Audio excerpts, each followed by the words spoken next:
नमस्कार, मैं हूँ विकास टेकरे और स्वागत करता हूँ आप सभी का द हिस्ट्री यूट्यूब चैनल में। आज के इस वीडियो को हम कुछ खास तरीके से बनाने वाले हैं क्योंकि हमें आपको कुछ ऐसी चीज़ें समझानी हैं जो मैप से आप बहुत आसानी से समझ सकते हो। और वो क्या है? ये कि जो हिमालय पर्वत है, जो पाकिस्तान क्षेत्र में जो दर्रे हैं या फिर 3 ओर से समुद्र से घिरा हुआ है, जो भारत की भौगोलिकता है, इसने इतिहास पर क्या प्रभाव डाला है? इसने भारत की राजनीतिक स्थिति पर क्या प्रभाव डाला है? हमारे देश में चीनी प्रभाव हमें ज़्यादा देखने को क्यों नहीं मिलता, जबकि हम मध्य एशियाई प्रभाव ज़्यादा देखते हैं? इसके क्या कारण हैं? ये इन सभी घटनाओं के पीछे भौगोलिकता बहुत ज़्यादा मायने रखती है और ये ज्योग्राफिकल इफ़ेक्ट ये हिस्ट्री को कैसे प्रभावित करते हैं, ये हम आज के इस वीडियो में समझने वाले हैं। दोस्तों, दुनिया की बड़ी-बड़ी सभ्यताएं हम देखते हैं कि नदियों के किनारे बन भी, जैसे जो हिंदुस्तान है और पाकिस्तान है, इसके जो कश्मीर क्षेत्र में हम देखते हैं कि सिंधु नदी के किनारे हमें सिंधु घाटी सभ्यता देखने को मिलती है। साथ ही साथ इसका काफ़ी हिस्सा राजस्थान में आज गुप्त रूप से बहने वाली सरस्वती नदी के किनारे भी इसके बहुत सारे स्थल मिलते हैं, इसलिए इस सभ्यता को सिंधु सरस्वती सभ्यता भी कहते हैं। वहीं चीनी सभ्यता हमें हांगहो नदी के किनारे मिलती है, जो आपको जिनिंग और जैगजो के बीच में आपको हांगवो नदी आपको देखने को मिल रही होगी। उसी तरह आपको मिस्र की जो सभ्यता है वो आपको नील नदी के किनारे मिल रही होगी। सूडान के जस्ट ऊपर आपको नील दिख रहा होगा और मिस्र के बिल्कुल साइड से आपको नील नदी बहती हुई दिखती होगी। तो नील नदी को मिस्र की सभ्यता को नील नदी का वरदान भी कहा जाता है, ये अक्सर आपने पढ़ा होगा। वहीं आपको इराक, जो यहाँ पर आपको इराक दिख रहा है और बगदाद के आसपास आपको कुछ नीला नीला दिख रहा है लाइनें, ये जो नदियाँ हैं, ये नदियाँ दजला फरात नदियाँ हैं और इनके किनारे हमें मेसोपोटामिया की सभ्यता विकसित हुई नज़र आती है। तो दुनिया की जितनी भी बड़ी सभ्यताएं हैं, ये नदियों के किनारे विकसित हुई। हमें बहुत कम ही एकाध ऐसी सभ्यता देखने को मिलती है जो मैदानी भागों में विकसित हुई। अब इसके पीछे क्या कारण है, तो इसको ब्रीफ में समझते हैं। हम देखते हैं कि पाषाण काल के बाद में जैसे जैसे मानव थोड़ा बहुत सभ्य हुआ, वो उन क्षेत्रों में बसना प्रारंभ करता है जहाँ पर संसाधनों की उपलब्धता आसान होती है। आज भी आप देखना, अगर आपके पास में पैसे हो तो आप ऐसी जगह घर बनाना चाहोगे जहाँ पर से सारी सुविधाएं आपको आसानी से मिल सके। एयरपोर्ट्स, रेलवे स्टेशन या फिर आपके बच्चों के स्कूल, हॉस्पिटल, ये सारी चीज़ें जहाँ से आपको पास में पड़ेगी, आप चाहोगे कि वहाँ पर आप घर बनाओ। मुंबई, दिल्ली जैसे बड़े शहरों में आप घर लेने का सपना देखोगे। इसी तरह इस समय के लोगों ने सोचा कि हमारे संसाधन हमें कहाँ आसानी से मिल सकते हैं, तो मिले नदियों के किनारे। नदियों के किनारे ये आसानी से खेती कर सकते थे, आसानी से इन्हें भोजन मिल सकता था, पीने के लिए पानी मिल सकता था और पानी पीने के लिए जो जानवर आ रहे थे उनको ये मारकर खा भी सकते थे। तो इस तरह से नदियों के किनारे हमें अलग अलग सभ्यताएं विकसित होती हुई नज़र आती है। उसके बाद में अगर हम भारत की बात करें तो भारत में 6000 से 3000 ईसा पूर्व हम नवपाषाण काल देखते हैं और फिर 2600 से 1800 ईसा पूर्व, यानी कि आज से तकरीबन 3500 साल पहले हम सिंधु घाटी सभ्यता को देखते हैं, जो विश्व की पहली नगरीय सभ्यता थी और अपने समकालीन मेसोपोटामिया और मिस्र की सभ्यता से कहीं ज़्यादा आधुनिक थी। यही कारण है कि भारतीय इतिहास का जो सबसे पुराना अध्याय है सिंधु घाटी सभ्यता, यही हमें सबसे ज़्यादा गौरव का एहसास कराता है। अब देखते हैं कि इसके बाद में ऋग्वैदिक काल आता है और ऋग्वैदिक काल में विदेशी जो अलग अलग देश हैं उनके साथ हमारा व्यापार धीरे धीरे स्थापित होता है। अब यहाँ पर आप ईरान देख रहे होंगे। ईरान में आपको दुबई के जस्ट ऊपर शिवराज आपको दिख रहा होगा। हालांकि ये दुबई आपको ये अलग कॉन्टिनेंट में यहाँ पर आपको दिख रहा है तो ये एशियाई में, लेकिन आपको ये इससे अलग दिख रहा है। तो यहाँ पर ये जो ईरान है, उस समय पर ये अफ़गानिस्तान या पाकिस्तान सब भारत के ही हिस्सा हुआ करते थे। तो ईरानी लोग जब भारत में व्यापार करने आए तो यहाँ पर सिंधु नदी पड़ती है। अब ये सिंधु नदी पार करके जाते थे, तो इन्होंने, ये जो ईरानी लोग थे, ये क्या करते थे कि ये सा को हा कहते थे। अब ऋग्वैदिक काल में हम देखते हैं कि हमारी जो सभ्यता ही पूरी पनपी सिंधु नदी के नाम से ही पनपी, तो इसका नाम सिंधु नदी इस समय तक पड़ गया था इस नदी का। तो ये सा को हा कहते थे, तो इन्होंने सिंधु को क्या कहा, इन्होंने सिंधु को हिंदू कहा। तो इन्होंने कहा कि भाई सिंधु के पूर्व में जो लोग रह रहे हैं वो हिंदू हैं और वो जो स्थान है वो हिंदुस्तान है। तो इस तरह से हमारा ये नाम पड़ता है हिंदुस्तान। और इसी नाम को फिर गदर मूवी में सनी देओल पाजी कहते हैं अमरीश पुरी जी को, ए अशरफ अली तुम्हारा पाकिस्तान जिंदाबाद और हमारा नहीं, तुम्हारी तो फिर अब भी हैंडपम्प उखाड़ के तुमको मारते हैं। इस तरह की बातें यहाँ पर होती है। अब देखिए डैरियस फर्स्ट या दारा फर्स्ट जो कि ईरान का एक प्रमुख राजा था, उसके अभिलेखों में हमें जानकारी मिलती है कि डेरियस प्रथम के महल के लिए लकड़ियाँ हिंदू क्षेत्र से बुलवाई गई। इसका मतलब है कि भारतीय क्षेत्रों से बहुत अच्छा व्यापार ईरानियों का चल रहा था। अरब यात्री भी सिंधु क्षेत्र को हिंदू कहते थे। तो अरब और ईरानियों ने पहली बार हमारा ये नामकरण किया सिंधु से हिंदू, और आज भी भारत की जितनी बड़ी आबादी है उसे हम हिंदू कहते हैं और हमारे देश को हिंदुस्तान कहते हैं। हालांकि समय के साथ साथ समय बदलता गया और एक समय के बाद में जो बहुसंख्यक आबादी है जो कि सनातन धर्म को मानने वाली है, उसके साथ हिंदू शब्द को जोड़ा गया और आज हम हिंदू का मीनिंग एक धर्म से लेते हैं। अब यहाँ पर हम अगले नामकरण की बात करें तो इंडिया की बात करें तो यूनानी जो लोग थे, यूनानी व्यापारी जो आए मध्य एशिया क्षेत्र से, यूनान क्षेत्र से, तो इन्होंने क्या किया कि यूनान की जो भाषा थी लैटिन भाषा में सिंधु के लिए इंडस शब्द का इस्तेमाल होता था। ठीक है, तो जो सिंधु नदी है उसको इंडस रिवर ये कहते थे। तो इंडस रिवर के पूर्वी क्षेत्र ये है इंडस रिवर, और इंडस रिवर के ये इधर का पूर्वी क्षेत्र जो भारत है उसके लिए इन्होंने इंडिया शब्द का इस्तेमाल किया, और इंडिया यहाँ पर से एक प्रमुख नाम बन जाता है हमारे देश का। अब इसी के साथ में एक और नाम भारत की बात कर लेते हैं। तो ऋग्वेद जब हम पढ़ रहे थे, ये सारी चीज़ें हम पहले देख चुके हैं, इसलिए मैं ज़्यादा नोट्स आपको दिखा नहीं रहा हूँ। फिर भी टेलीग्राम चैनल पर आपको नोट्स मिल जाएंगे, अगर आप उन्हें देखना चाहते हैं तो लिंक डिस्क्रिप्शन पर है, आप टेलीग्राम चैनल पर जाकर नोट्स को देख सकते हैं। अब देखिए ऋग्वेद में वैदिक कालीन भरत जन का हमें उल्लेख मिलता है जो प्रमुख कबीलों में से एक था। हम ये भी देखते हैं कि विश्वामित्र अपने 10 राजाओं के साथ में मिलकर जो भरत कबीला है उसके जो प्रमुख राजा रहते हैं सुदास, उन पर आक्रमण करता है, क्योंकि सुदास अपने मुख्य पुरोहित के पद से विश्वामित्र को हटा देते हैं। तो इसके बावजूद, इतने सारे राजाओं के आक्रमण के बावजूद यहाँ पर सुदास जीतते हैं। तो ये कहीं ना कहीं बताता है कि भरत जन कितना प्रतापी और कितना प्रसिद्ध जन इस काल का रहा होगा। साथ ही साथ कुछ इतिहासकार मानते हैं कि भरत जन के कुरु वंश में दुष्यंत नाम के एक राजा हुए। उनकी एक प्रेमिका थी शकुंतला, और अभिज्ञान शकुंतलम में जो कालिदास जी का बहुत प्रसिद्ध नाटक है उसमें हमें ये दोनों दुष्यंत और शकुंतला की प्रेम कहानी मिलती है।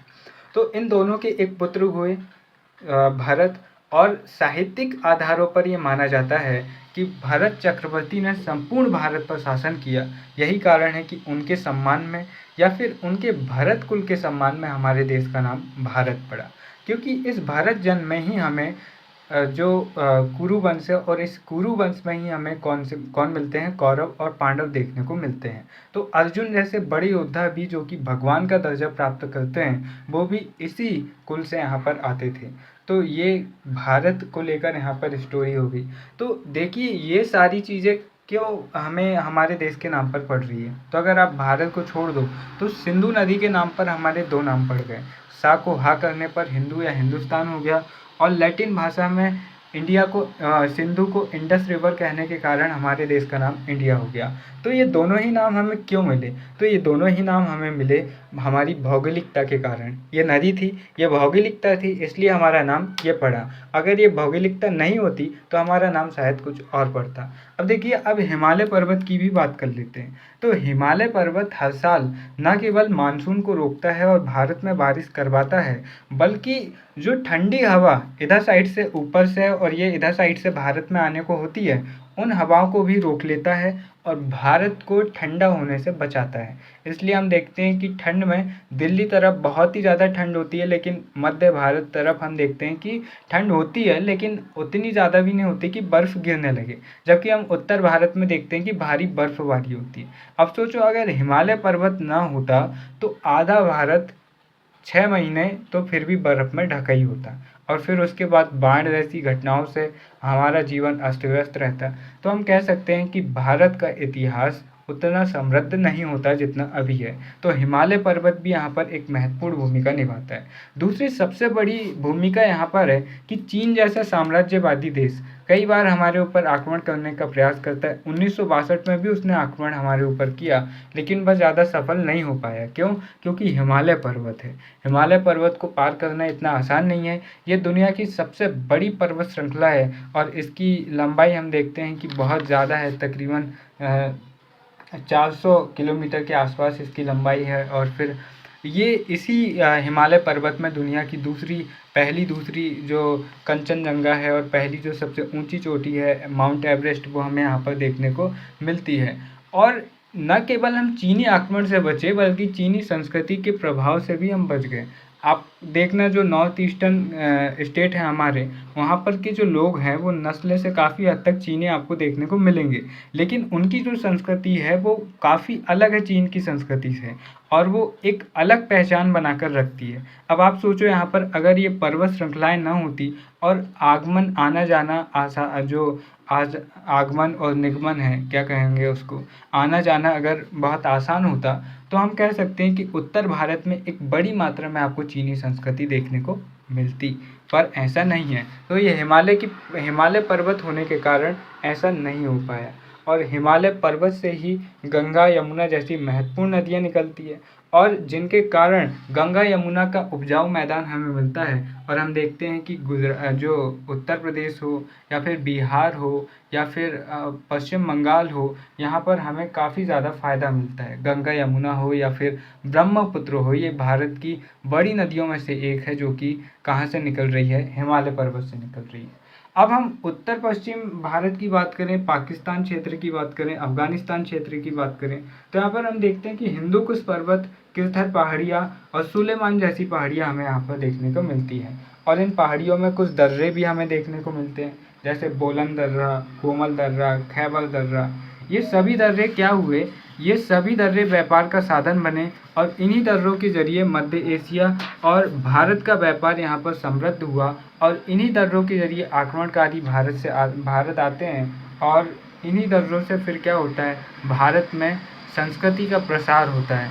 और यही कारण है कि आप देखोगे कि आपको पाकिस्तान क्षेत्र में या फिर भारत के जो उत्तर पश्चिमी क्षेत्र हैं वहाँ पर आपको नस्लीय प्रभाव आपको मध्य एशिया का देखने को मिलेगा। तो यहाँ पर से काफ़ी ज़्यादा कुछ दर्रों के ज़रिए यहाँ पर संस्कृति का प्रसार हमें देखने को मिलता है। अब अगर हम इन दर्रों के चलते उत्तरी भारत में मध्य एशिया का नस्लीय व अन्य प्रभाव हम देख रहे हैं। अब अगर आप दक्षिण भारत के भौगोलिक प्रभाव की बात करोगे तो दक्षिण भारत क्या, आपको यहाँ पर ये कर्क रेखा दिख रही होगी, ये भोपाल है। तो यहाँ पर से पूरे नीचे का कौन सा भाग कहलाता है, ये प्रायद्वीपीय भारत या दक्षिण भारत कहलाता है। अब देखो, अब यहाँ पर आक्रमण करने के लिए आपको कहीं से जगह मिल रही है क्या, इधर से कोई आक्रमण कर सकता है क्या? नहीं, क्योंकि ये दूरी बहुत ज़्यादा है, इधर से भी दूरी बहुत ज़्यादा है। और प्राचीन काल में इतनी दूरी आसानी से पार करने वाले जहाज़ों की तकनीक नहीं थी। और श्रीलंका इतना बड़ा देश नहीं है कि वह आसानी से हमारे ऊपर आक्रमण करके हमें हरा सके, उसने कभी नहीं हराया। एक आध राजा ने ऐसे जो चोल शासक थे किसी किसी को हराया है, बाकी वो इतने ज़्यादा शक्तिशाली नहीं थे। तो दक्षिण भारत में आसानी से आक्रमण नहीं हो सकता था, जबकि उत्तर भारत में हम देखते हैं कि खैबर दर्रा हो गया, गोमल दर्रा हो गया, इनसे सिकंदर आ रहा है, गौरी आ रहा है, गजनवी आ रहा है। तो इनसे भारत पर बार बार आक्रमण एक समय के बाद में मध्यकाल में हमें देखने को मिल रहे हैं। लेकिन दक्षिण भारत में हमें देखने को नहीं मिल रहा। दक्षिण भारत में ज़्यादातर समय राजनीतिक स्थिरता का हमें देखने को मिलता है। तो उत्तर भारत में जहाँ पर हम देखते हैं कि हमारी संस्कृति में मौर्य काल में यूनानी प्रभाव देखने को मिल रहा है, फिर गांधार कला शैली में हमें यूनानी प्रभाव देखने को मिल रहा है, फिर बाद में इस्लाम की स्थापना हो रही तो हमें अरब प्रभाव देखने को मिल रहा है, फिर आगे चलकर हमें इस्लामिक प्रभाव काफ़ी ज़्यादा देखने को मिलता है, फिर जब यूरोपीय आते हैं तो यूरोपीय प्रभाव हमें उत्तर भारत में ज़्यादा देखने को मिलता है। जबकि दक्षिण भारत में जो नर्मदा और तापी नदी के नीचे का भाग है, विंध्याचल श्रेणी, सतपुड़ा श्रेणी से नीचे का भाग है, अरब सागर, इसके इधर साइड में आपको ये अरब सागर दिख रहा होगा, यहाँ पर आपको ये बंगाल की खाड़ी देखने को मिल रही होगी।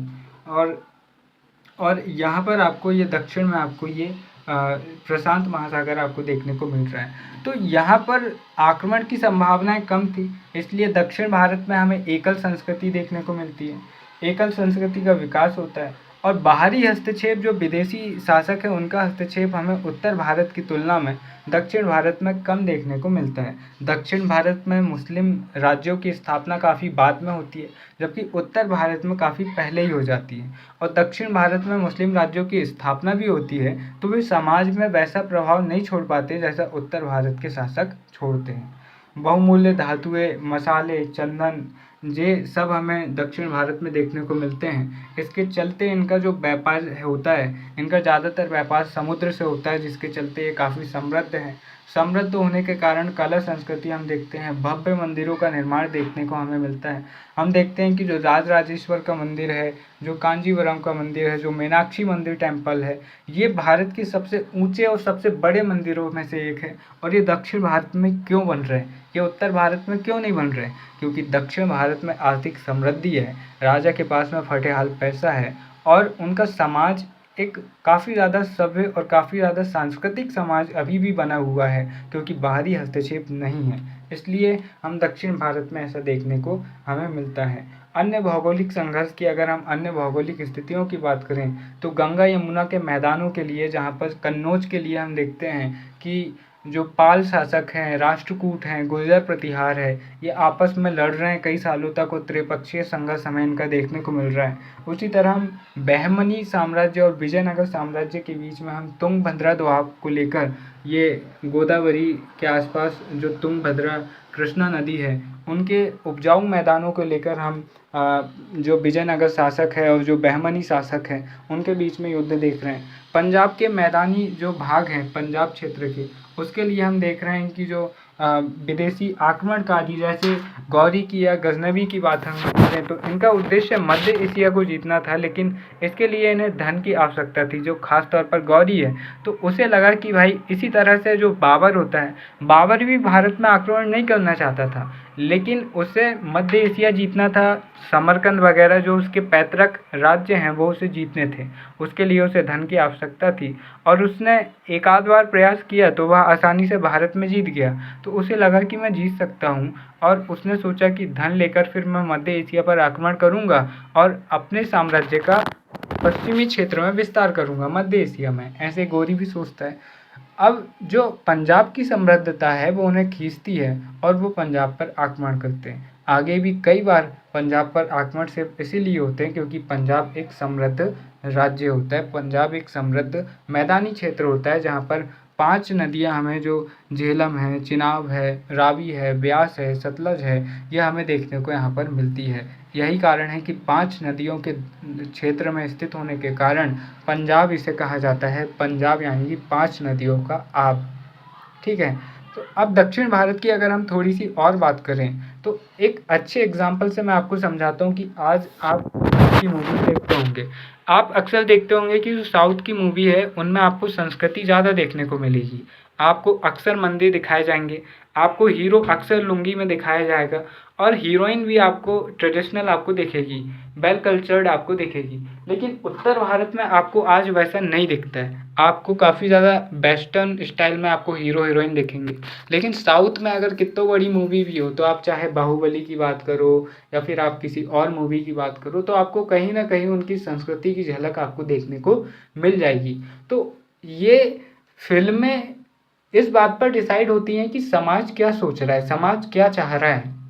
उत्तर भारत का जो समाज है वो समय के परिवर्तनों के साथ साथ परिवर्तनों का आदी हो गया है और एक व्यवस्था में रहना उसे बिल्कुल पसंद नहीं है। इसलिए हम देखते हैं कि समय के साथ साथ आपको बॉलीवुड की मूवी का कल्चर बदलता हुआ दिखेगा, क्योंकि लोग अलग अलग सोचते हैं, धीरे धीरे और ज़्यादा मॉडर्न होते जा रहे हैं। इसलिए हमें उत्तर भारत की मूवी में ज़्यादा आधुनिकता देखने को मिलती है, जबकि दक्षिण भारत के जो लोग हैं वो एकल संस्कृति से बने हुए लोग हैं। उनके लिए उनकी संस्कृति ज़्यादा मायने रखती है, उन्हें उनकी संस्कृति से ज़्यादा प्यार है। इसलिए अगर साउथ की मूवीज़ को चलना है, उन्हें पैसे कमाना है, तो उन्हें वो परोसना होगा जो उनसे लोग चाहते हैं। तो साउथ के लोग वेल कल्चर्ड हैं, एकल संस्कृति होने के कारण एक ही संस्कृति में वो रम गए हैं, बस गए हैं। इसीलिए हम देखते हैं कि साउथ की फ़िल्मों में आपको संस्कृति, संस्कार वगैरह ज़्यादा मिलते हैं और जो नॉर्थ है, नॉर्थ की फ़िल्मों में आपको नहीं मिलता। भोजपुरी की फ़िल्मों में आपको अश्लीलता ज़्यादा मिलती है, भौजी वाले सिस्टम आपको ज़्यादा मिलते हैं, क्योंकि वहाँ का समाज वैसा चाहता है। और समाज वैसा क्यों चाहता है, ये इतिहास पर निर्भर करता है। और इतिहास में ऐसा क्यों हुआ, क्योंकि वो भौगोलिकता पर निर्भर करता था। तो आज भी जो परिस्थितियाँ हैं वो इतिहास पर निर्भर करती है, और इतिहास क्यों लिखा जाता है और इतिहास की घटनाएं कैसे घटित होती है, इसके पीछे एक बहुत बड़ा जिम्मेदार परिस्थितियों का होता है, परिस्थितियाँ भौगोलिकता की। तो यहाँ पर इस वीडियो का उद्देश्य समझाने का यही था कि भौगोलिकता बहुत ज़्यादा मायने रखती है कि आपका भविष्य क्या होगा, आपके क्षेत्र का भविष्य क्या होगा। अगर हम हमारी भौगोलिकता का लाभ उठाकर हम आगे बढ़ते हैं तो हमारा भविष्य हमेशा ही सदैव ही समृद्ध रहेगा। फिर मिलेंगे अपने किसी और वीडियो में, तब तक के लिए नमस्कार, जय हिंद।